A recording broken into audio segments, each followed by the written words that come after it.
Today, I've got the pleasure of having a chat to Phil Spry-Bailey. Phil's one of our revered, more elderly members of Sandringham Yacht Club. So, hi, Phil. Well, great to be here, Chris, because you're a very revered member too. Now, before we start talking about your experiences in the yacht club, I'd like to delve a little bit further back because I read a very interesting story about you from one Sir R.V. Parbo, who will be one of the legends of Australian mining. And he had very nice things to say about Phil Spry-Bailey. Maybe you could tell us a little bit about your history before the yacht club, Phil. Okay. My history before the yacht club was really, I grew up in Sydney, but spent the war years in Brisbane because my father was in the Navy and his ship would come into Brisbane sometime. I actually wasn't in Brisbane because I got sent up to a boarding school at Mount Tambourine. Remember those days of the World War II? It was thought was very grim at the time, so they wanted to get rid of kids out of the cities if they could. So Mount Tambourine was where I spent 4 years. Then we came back to Sydney, and after school went to university and did engineering and science, and then ended up joining Alcoa. And so that's where I met Harvey. He carried Sir Lindsay Clark's bags when the company was founded, but he was chairman for many years and I was the secretary and the chief financial officer there. So I and Harvey worked quite closely together, and he was quite I suppose, an amazing man given his background coming from Estonia in World War II as well. Joining Alcoa brought me to Melbourne. Oh, yep. And so it was in 1968 I arrived here, and in 1973 I joined this wonderful yacht club. And I can say in 1973 coming down here, you might ask, why did I join this yacht club when there was... That in fact is one of the questions. Yes. Well, I'd looked around a few of the other clubs on the bay and came here, and it had this nice big piece of dirt which was the hard stand. It had car parking. It had a slip because I had a trailer sailor, I was going to get a trailer sailor at the time, had a slipway, and had a clubhouse. And I thought, it didn't seem to be standing on ceremony like a few of the others. And I thought, this looks a very friendly club to join. And I can only say in hindsight, that was one of my better decisions in my life. Well, coincidentally, 73 was the year I joined too, having come from Brisbane. Yeah. So we've seen a lot in that time, haven't we? What would you see as the highlights of the intervening 50-odd years? Well, I think what I wasn't looking for then, but I then came to soon realise, it's the sort of commodores and committees you have in a club and the staff that really make the whole thing work, and how much energy they've got. Well, I might say that the commodores and the committees of this club have been both proactive, put a lot of energy into it, and have given us all the facilities we see today, which are really second to none. And when you look at the way the club has developed in its various stages, it was one of the first to get a floating marina. And at that time, there was some views that the old pile should stay. I remember well. And then I think the I guess concreting of the yard, those sort of areas. But certainly building this clubhouse was the next big event. We enjoyed that together, didn't we? Yeah.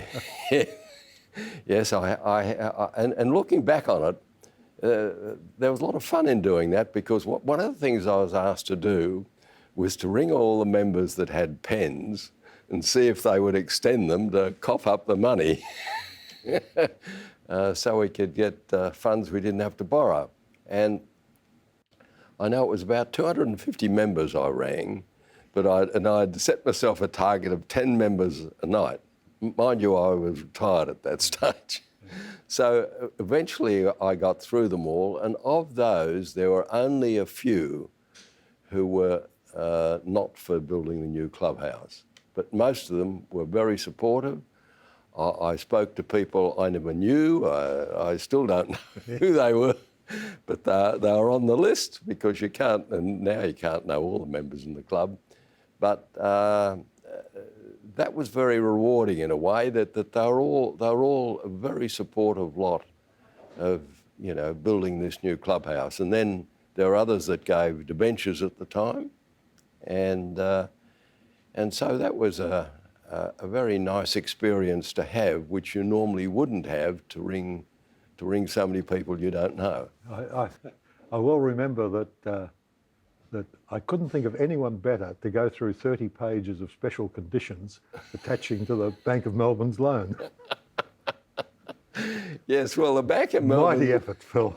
Well, your effort there, I suppose there were two things about being on that finance committee with you. Was one, your forecasts. And I always remember this. This was done pre the GFC. And had we have known what was going to happen, I think I would never have agreed with those forecasts. But yes, thought they looked a good set of forecasts. And the amazing thing was, despite the great financial crisis we had, we pretty well hit those forecasts every year. And I suppose now it's given the club a very solid position. Wonderful position. Going forward, yeah. You mentioned the trailer sailor in '73. That was the time I had a trailer sailor. Yeah. Which one did you have? I had a boat called Compass Rose. It was a Duncanson 22. Yes. And I bought this boat because I thought this is something we might like as a family. Because I fell for the same trick with a Boomeroo 22. Yes, yours was faster than mine, and mine was a bit of a slow boat. But you've caught up to me now, mind you. Well, anyway, the family went out a few times on it, but my wife didn't like it when it heeled, and I think it blew her hair around. I know exactly. And, but my son really astonished me because he took to sailing, and he ended up sailing around the world in Clipper Ventures. Oh, yeah. So he did the round the world race. But not only that, because he was a pretty agile bloke, they used to send him up the top of this 80-foot mast, but also he was a very good navigator. Yeah. And so he'd done a number of Sydney Hobarts with me, so he was sort of well qualified by the time he did the round the world race. But yes, he took to it in a big way. And now he's teaching my grandchildren to sail as well. So, and they both seem to like. No, he's in Brisbane. Oh, right. Yeah, so they have to sail on the Brisbane River, which isn't the best because it's got flow. That's where I started sailing. Yeah. Little right dinghies. Right dinghies. Okay. Yeah. So what happened? What followed Compass Rose? Well, what followed Compass Rose was a Seaway 25, yes, which was a lot faster. Yes. But by that stage, I thought I'd like to go ocean racing. So I bought into Vinter, which was a Carter 30. To go ocean racing? Yeah. In 30 feet. And to me, getting out of a Seaway 25 into this thing that had a deep keel and the rest, this seemed just the boat. And from there we went to, and that was with Gordon McNeely, because he was looking for a partner, a half share. His other partner had become ill. So that got me into ocean racing. Then we upgraded to a Seaway, to a S&S 3034. Called? Vanquish, which is still in the club. It was a beautiful boat for ocean racing. Then I saw one of the doctors here, his name I can't remember, brought in a boat I think called Crusander, which was an S&S 39. Yes. And I said, that's the boat I want. Yeah. So shortly after that, Magic came on the market, and I bought Magic. What year was that? 1994. So, I've had it nearly 30 years. yeah, so you would be well into the Centurion class, I imagine. Yes, Tell well us a bit into about this. that. I mean, a lot of people, I'm sure a lot of people don't know about the Century class Yeah. and how hotly contested it is. Yes. Tell us a little about it. Well, the century classes for those, their boat plus their age of the skipper has to be over 100. You So could buy a new boat, Phil. Almost a new boat, almost sorry. a new Almost boat. a new boat. Almost a new boat. Yeah, I had the pleasure of going to your 90th birthday, and I wish I could remember the stories that were told about you. But there are a couple of stories that you could tell about others. Do you want to, at the risk of slandering people, do you want to have a go? Oh, well, I think that one of the funny stories I had was the story with Charlie Amos, Oh, yes. who also ended up sailing. Junkyard Dog, wasn't it? Yeah. Great name for a boat. Yes. Anyway, he and this boat, which he trials, so he had to pull it out after each race, was parked up near the sentry box, or the sentry box, I suppose you'd call it, as you came in the gate. The gateman. Yeah, and Eric Mackenzie was often in that box. Fortunately, Eric was not in the box at the time, but Chucky's vehicle and Junkyard Dog rolled backwards and demolished the box. Chucky also had a few times when he'd collected the overhead wires, which was pretty dangerous at that time, this place, with trailer sailors wandering around. So he wasn't altogether popular, I think, with the Commodores. But then he got Red, yes, it was Red William, or Western, was it Western Morning he got? It was an S&S 34 he had here. But anyway, he was known, he'd sailed in the Wednesday Wonders, and he was known for getting to the line early, and he'd do a donut. So at one of the presentation nights, he was given a donut maker. Oh, dear. And larceny came into it somewhere, didn't it? The anchor. The Cerberus Anchor. Oh, yes. Well, this was a story that I felt should have got in the annals, or at least in the history of the club. But I think it was probably felt that discretion was the better part of valour. But I don't know all of the story. But for a period of time, I was the chairman of the memorabilia committee. Yes. When we wanted to move out of the old building, we couldn't bring all the material in here. So anyway, we had at the time the anchor of the HMS Cerberus. But Graham Disney said, did we realise it was heritage listed? So it really didn't belong to the club. But the story was, how did it get to the club? Well, at that stage, they didn't have a breakwater here. And they had put in, and the Cerberus had come up to be sold, and it was thought to suitable ship to be sunk to make a breakwater. And obviously, Blackrock Yacht Club was interested, as well as Sandringham. I'm told on the day that we had put the money together to buy it, that morning they went in and put a deposit on it. They didn't have all the money to buy it, but we'd waited till we got all the money to buy it, very sensible way to do it, and got pipped at the post. So anyway, we ended up with the submarine. Yeah. But a few of the characters at the time here, we must have known what they were about, went down to the Cerberus and took the anchor off it and brought it back here. Now, to get that anchor off that Cerberus, put it onto something, bring it all the way back here on the water. But that's how Sandringham acquired the anchor.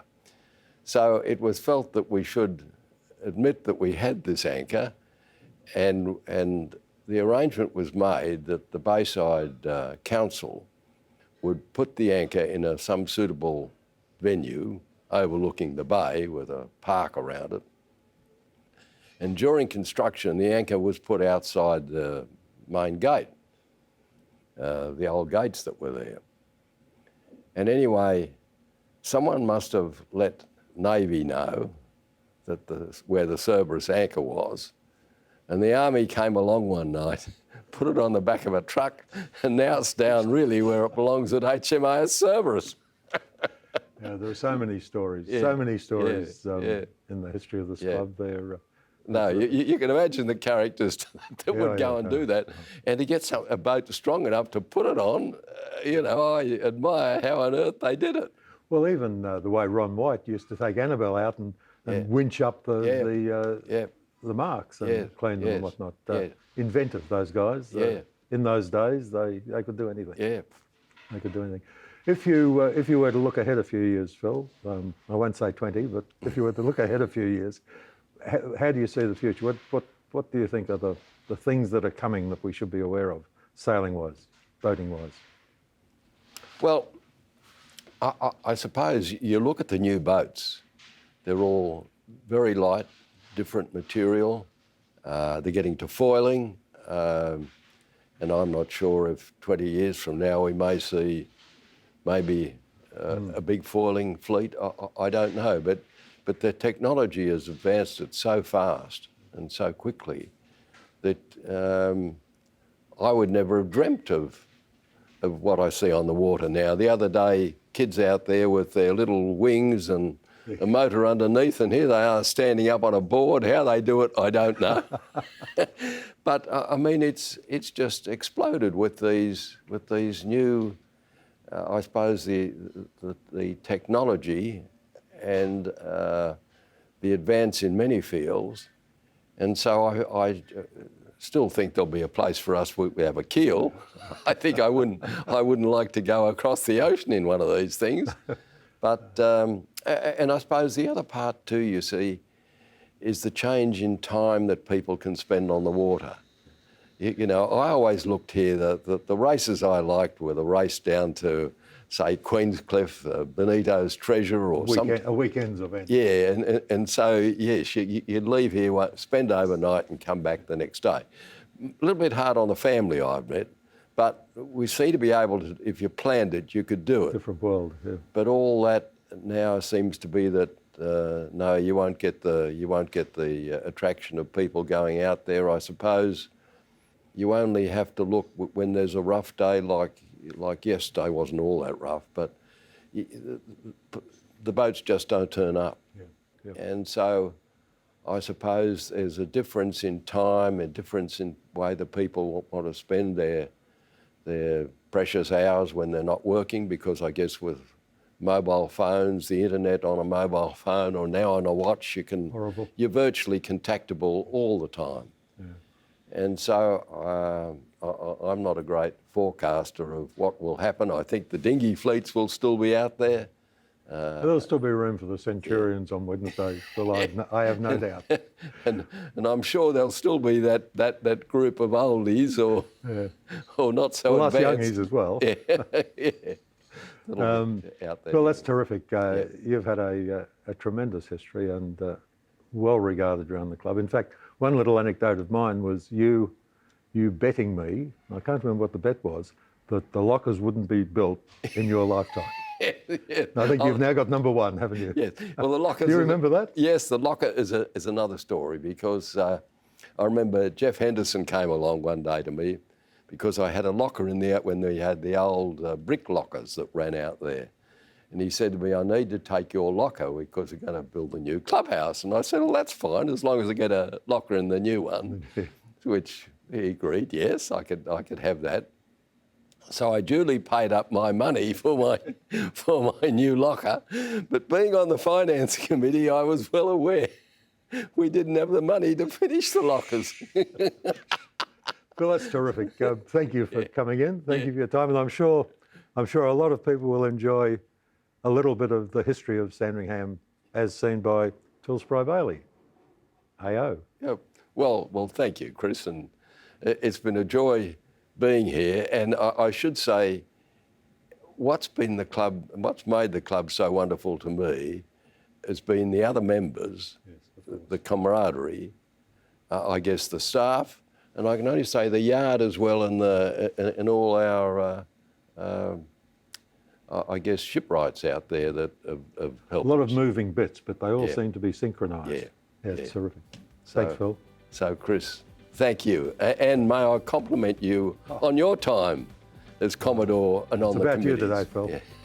Yeah.